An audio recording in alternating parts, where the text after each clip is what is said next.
The moon is a prevalent symbol throughout Dracula and the Bloody Chamber stories. However, they represent different messages to match the writer's intentions.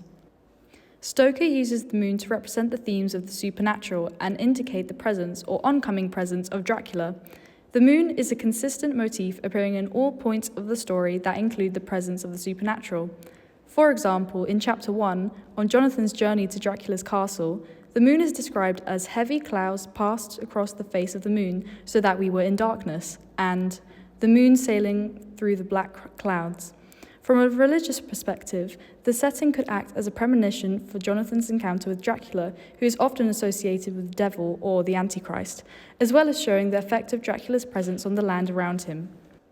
However, a psychoanalytic perspective may suggest that the dark outlook on Jonathan's surroundings is a result of his mental state, caused by his deracination and postponing of his marriage, making them appear as other and unpleasant. Furthermore, the description of the clouds obscuring the moon is often repeated in Gothic literature to represent the themes of ambiguity, mystery, uncanny, or the other. This could be interpreted from the act of hiding or obscuring the supernatural presence.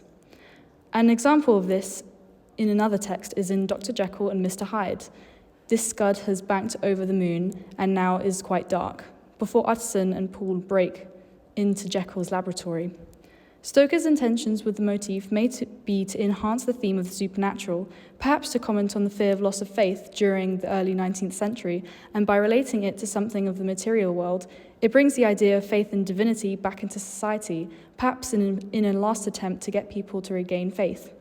It may also act to emphasize Dracula's otherness and to connect it with his evil as a comment on the fear of immigration, possibly referring to the danger of foreigners to Britain's supposed civilized and more evolved society.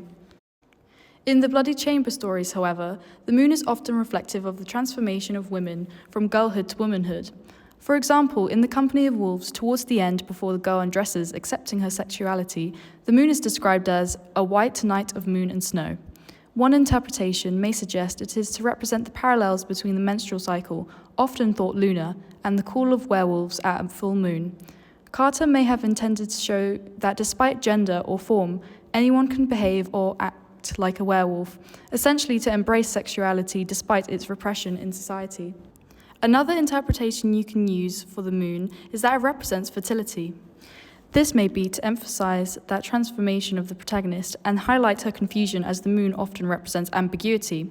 Additionally, the fact that the moon is shining into the kitchen may be a reference to the stereotype of a woman's place being in the kitchen. However, Carter subverts this, with Wolfe Alice never taking that role. This links to Carter's strong beliefs of second-wave feminism, focusing on social representation of women and combating traditional stereotypes.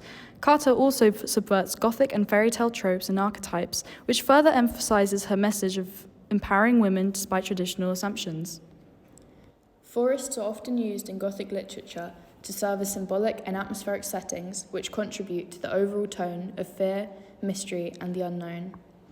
The dense and dark landscapes become places where the characters confront their deepest fears, encounter the supernatural, and undergo transformative experiences. As well as this, Gothic authors often use forests to explore blurred boundaries between civilization and nature and the mysterious sides of the human psyche. Forests are used a lot in fairy tales, often making the stories feel removed from reality. For example, Hansel and Gretel, Red Riding Hood, Beauty and the Beast, Snow White, and many more. In these stories, a common theme is the idea of straying away from the path and getting lost in the woods. Angela Carter once said, to analyse her work, quote, "as if they were not formal inventions, but informal dreams dreamed in public." Her twists on fairy stories also utilise the idea of the woods. In her short stories, they represent the unconscious, repressed desire, and the parts of our mind which get left in the dark and unexplored. Because of this, the setting of the forest in her work often represents the idea of exploring our unconscious and about the transgression that comes from straying from the path and going deeper into the unknown. As said in The Old King, it is easy to lose yourself in these woods. In Dracula, forests play a significant role in establishing the Gothic and mysterious atmosphere. The beginning of the novel, set in Dracula's castle, is given a sense of dread and unease with the surrounding of the Carpathian Mountains and a dense forest. Harker says in his journal, "The pine woods that seemed in the darkness to be closing down upon us." The landscape around them is oppressive, claustrophobic, and threatening. This shows the ways that settings, like forests, the journeys through them, and the things lurking inside them, can be symbols for ideas expressed in Gothic novels, like our own unconscious.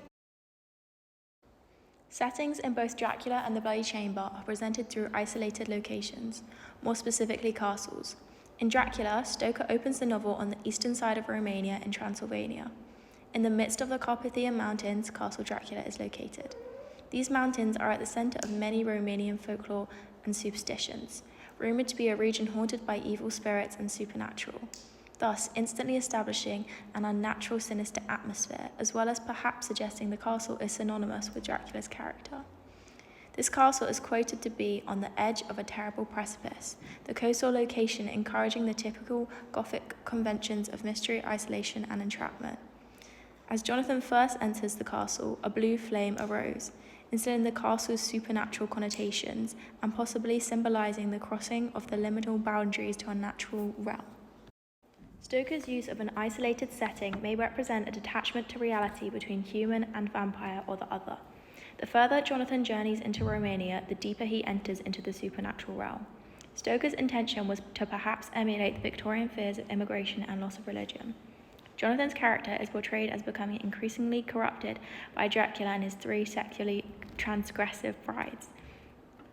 Stoker suggests that the only way Dracula can be defeated is through religion. Throughout the novel, the characters become progressively reliant on God, praying to him and using crosses to deter Dracula, thus attempting to reinforce faith to Victorian society at a time of shifting ideologies. This is demonstrated as Mina cries, oh my God, God pity me," although she appears to have no commitment to religion or Christianity prior in the novel.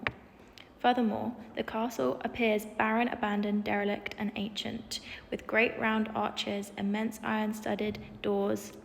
It looked as though it had been long untenanted, as the windows were encrusted with dust and the shutters were up. This in turn presents the castle as mysterious and ambiguous. The castle has many confusing hallways containing large rooms behind many locked doors, therefore presenting the theme of concealment and revealment. A psychoanalytic interpretation would suggest that Stoker's use of inhibited locations represents the unconscious mind and one's own forbidden desires. The castle is the site of transgression and transformation within Dracula and his three brides' vampiric and sexually promiscuous acts.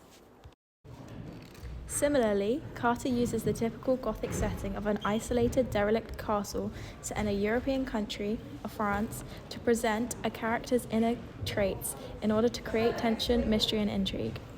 In The Bloody Chamber, the protagonist is married off to the Marquis and joins him to live in his chateau in France. This castle is also set coastally, foreshadowing with the protagonist's entrapment. She is oppressed by the walls on which his ancestors in the stern regalia of rank lined up with their dark eyes, as she becomes gradually aware that her entrapment is a result of the inherent patriarchal cycle she is entrapped within. Furthermore, the Marquis, like Dracula, forbids the protagonist from the Bloody Chamber. When the girl disobeys the Marquis' orders, she discovers the true murderous character of the Marquis. She undergoes an epiphany as he is unmasked, transforming from naive to corrupted. This could be compared to Jonathan's discovery of Dracula laying in his coffin, Harker undergoing an epiphany of his true and vampiric form. Setting in the Bloody Chamber is used to explore the theme of acquiring knowledge and corrupting innocence. Carter promotes female transgression, suggesting it is imperative in order for sexual and female liberation. Carter's use of chambers as a setting within the castle encourages female characters to acquire sexual knowledge and rid themselves from male manipulation and their own compliance.